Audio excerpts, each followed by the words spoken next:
So guys, bali ito nagkabit kami ng mga ilaw, luminaire. Pero LED to guys. Ito guys, sa parte na to kasi wala kaming emergency light. Yung ilaw namin may battery backup. Yan guys oh. May pula. Yan guys oh, may pula. Kaya pag may ganyan na ilaw, may battery backup. Kaya nito. Ito guys oh. May pula. Battery backup yan. Tuturo ko guys kung paano mag-wiring dito sa ilaw na to. Okay guys ha. Tanggalin ko guys. Tanggal muna namin yung ano guys, yung aluminum.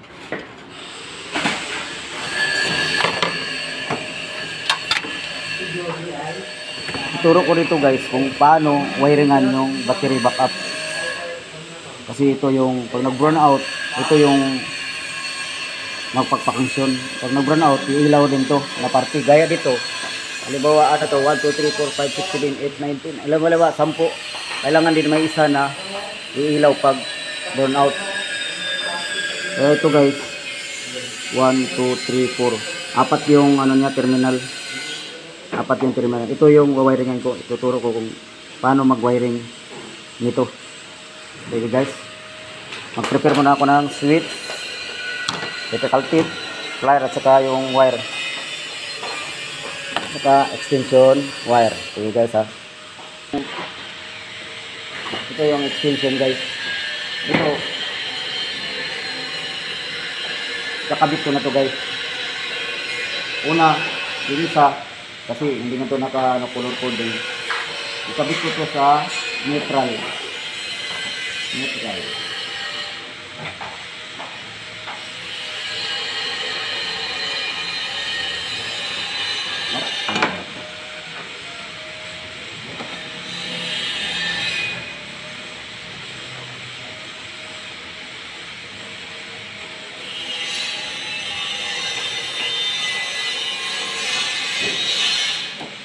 Tapos yung isa guys, sa linya.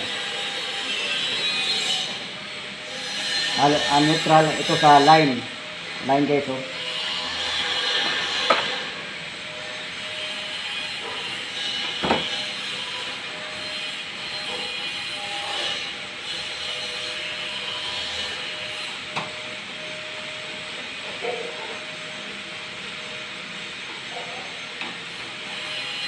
Tapos magawa tayo ng switch guys kasi kailangan to na may switch.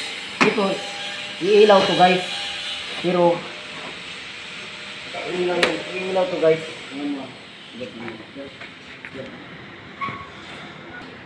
Pero kung nag-run out, itong ilaw lang. Ito lang yung battery covered ng battery backup. Kaya ito, nandalin ko guys ha. Ilaw yan. Ilaw yan.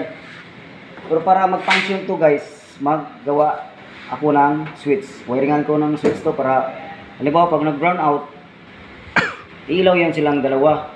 Pag pinasindi na, di ba? Pag nag-run out pala, iilaw to. Pag nilagyan ng switch, iilaw tong dalawa. Sige guys ha, sunod na. Oops, mag-wiring tayo. Gawa tayo ng switch. Guys, balik natin sa yung terminals niya. Ito, kukuha tayo ng supply.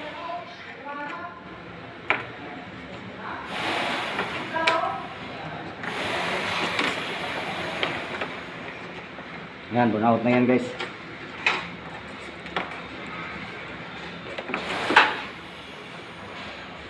So guys, so switch. Yung isa, yung return, balik natin doon sa switch.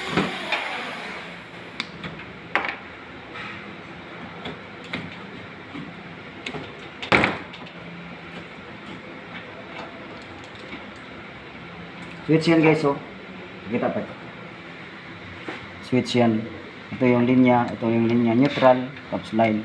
Parehas lang yan linya. Pero ikabit ito to yung return. Kabit natin sa switch.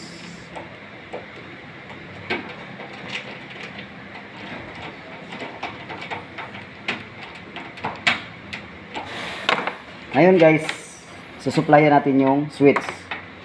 Kukuha tayo sa hot. Kasi ito yung line 1 natin, ito yung line 2 natin, ito yung line 1 natin. Kasi ito yung neutral. Yan, neutral at puti. Susupplyan natin to guys.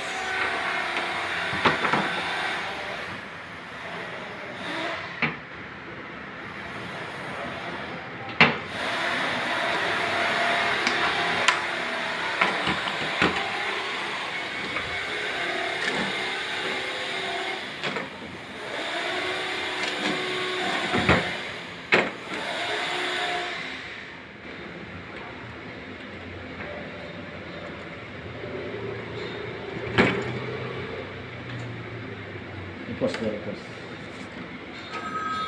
Tap. Ito guys, nakakabit ko na yung yung switch. Ito, yung sa switch, ito yung sa hot. Ito guys, isaksak ko na. Yan guys, nakasaksak ko na. Nasaksak ko na sa outlet.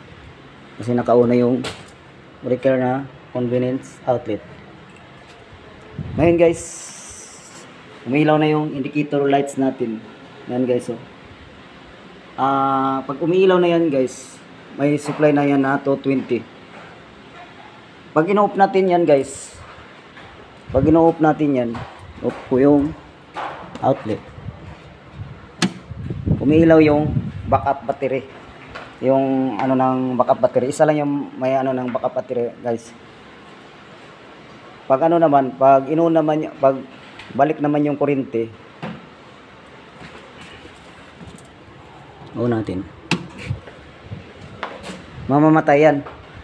Kaya yung switch naman yung mag-function guys. Ito, iwan natin yung switch para mag-ilaw. Yan guys, gumagana na yung dalawa. Pag ino-off mo, off yung dalawa. Pero nag-charge pa rin yan kasi direct man yung line 1 at saka line 2 direct doon sa may backup battery. Tapos nagkuha na siya supply para sa hot, para sa switch. Maraming salamat guys sa panonood nyo sa mga vlog namin. Sana hindi kayo magsawa manonood. Ito guys, ang ko lang, kung paano mag-wiring dito sa backup battery na ilaw na luminaire. Maraming salamat guys. Bye bye.